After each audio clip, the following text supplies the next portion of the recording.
Hey guys, welcome back to my channel. Thanks for clicking on this video. Today is going to be another episode of my video series called Photo Talk. If you don't know what Photo Talk is just my little video sit down talking series. I'm gonna talk about some photo stuff. Yeah, pretty self-explanatory. The name's not very creative, kind of straight to the point. But today's video is going to be all about what it's like being a young photographer. And so if you guys want to know a little bit about me, like how I started off, some things I learned when I first started photography. When I first started, I was about 16, 17. I'm now 20, so I've been doing photography for a good bit, and I like to see myself still as young, but I am no longer a teenager. So I decided I was going to share with you guys some of my things that I learned, some advice I have for new starting photographers, and just little tips to help you guys out who are just starting. So if you guys want to see that, then just keep watching.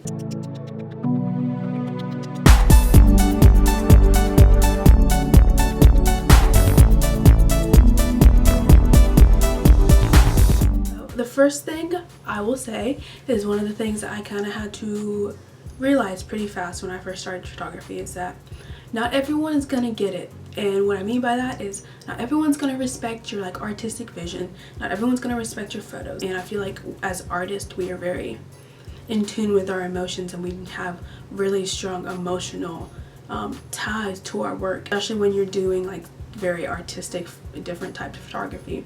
Not everyone's just gonna get it. You just have to get over it. You should be really doing your photography for you, you know? I always think back to when I first started photography, Instagram was just starting out. But then sometimes I have to remind myself, would I still be taking photos? Instagram and sharing website stuff was not a thing. Really be about you as an artist expressing yourself, and not everyone's gonna get your artistic expressions, but it doesn't matter if they're gonna get it because you get it, and that's what's important. I hear things and I'm like, is my roommate coming or not? Next thing I learned, this one kind of hurt a little bit, teenage me was hurt about this one. Most of your friends don't really care about your photography. Sorry to say that. A lot of them just want free photos. It sucks that you would think some of your closest friends would really be supportive of your work, especially when you start charging. I had friends that I would take photos of for free when I was just starting out because I was just starting out. I need work, to show, to practice. But then once you start charging, it's like they back off and they don't want anything to do with you anymore. That's why you need new friends, or you don't have to get rid of them, just new creative friends that do truly support your work and constantly are hyping you up. I have been lucky, and I have found a couple of people who I know that will truly support my work and any way that they can, and I really appreciate that. And I just think when you're starting out, it's hard to find those people. The next one I'm gonna say, this is super cliche, you're all gonna roll your eyes at me, but I'm gonna say it anyways. It's not about the gear. I know. When I first started photography, I still have basically the same photo setup from when I first started photography. I use a 50mm 1.8. That's it. That's my only photography lens other than the one that I'm using to record this camera on, or record this video on, I should say. It's not about the gear. It's about learning the gear that you have and making it work for you.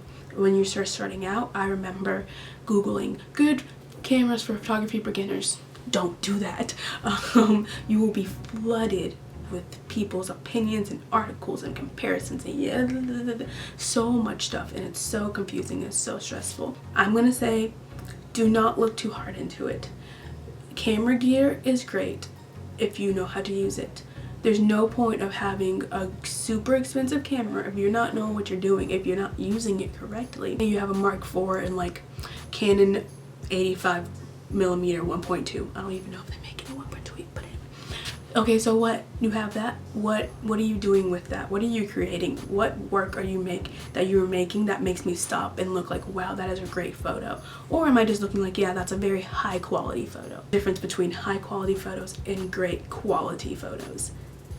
I'm gonna leave it at that. Little thinker, little brain teaser. Think about that. Just kidding, I'm not leaving it at that. Good quality photo. It's super crisp, super clean, because you got the nice L lens, you got a Mark IV.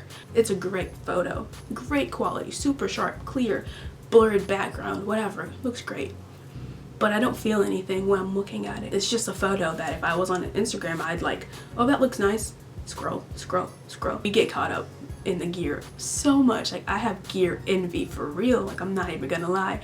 But at the same time, I'd rather create quality photos that make me feel something, that make other people feel something, that make people happy, than just having a super high quality photo. The next thing I'm gonna say, you need to be your biggest cheerleader. You need to have confidence in yourself. This takes forever. Honestly, I feel like photographers are never happy with their work. And again, like I said earlier, not everyone's gonna support your photography. That's just life. There are a bunch of photographers out there nowadays. Everyone has an opinion, everyone has an idea that they want to look like, etc., etc. Find out what works for you, find out what you like, and as long as you figure out what you like and what you like creating, it doesn't matter what other people say, it matters how you feel. And if you are creating good work that you are proud of, then who cares? And that's really hard, I think, when you're first starting out, because you're just starting out, you want people's like opinions, you want like, and critique me, tell me everything. And I'm not saying criticism is bad, constructive criticism is great, and I think every artist should be able to be criticized. What am I trying to say? Every artist should be able to take criticism, but at the same time, know the difference between like just people like saying negative things and being critical. The last thing I'm going to say, and I feel like this is probably one of the most important parts of photography. Now, this is just for people who, I'm going to say, if you are thinking about doing photography full time, like if you really truly want to be a professional photographer and do this as your bread and butter, this is to you. You need to know if you want to do this. Like, you need to know if you really want to be a photographer in the long run, because being a photographer is so much more than just taking great photos, so much more than just having the best camera gear, so much more than having the greatest editing. All about business. Photography is a business, especially if you're a freelancer, especially if you try and do this professionally. All about business. I would say, I'm trying to get my statistics right. I had written them down, some made up statistics. I would say photography is 80% business, 20% taking photos. You need to know business at least a little bit. You need to understand how businesses work, how marketing works, how advertising works, how all this stuff works, because it's so much more than just taking great photos. So I would recommend taking a couple online courses, some business courses. How are you marketing yourself? How are you getting yourself out there? How are you getting people to know your name and your brand? I hate using the word brand. I feel like everyone has a brand right now, but sometimes you need to think about that. Just the little things that you do that will make your photography go a little bit farther and actually get, you know, paying people. Because I mean, at the end of the day, if you're doing this professionally, you're doing it, you need some money, right? If you became a photographer for money. Next portion of this video, I'm gonna talk about what was that?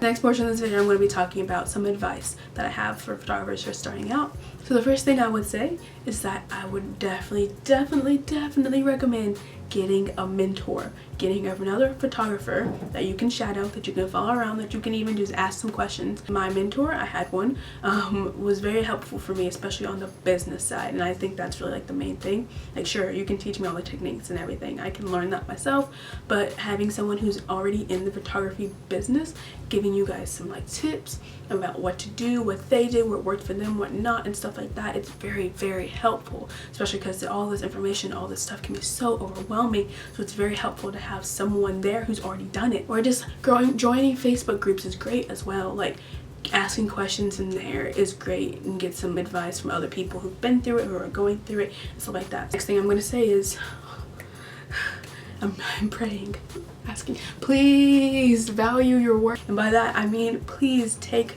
heed of what I'm saying.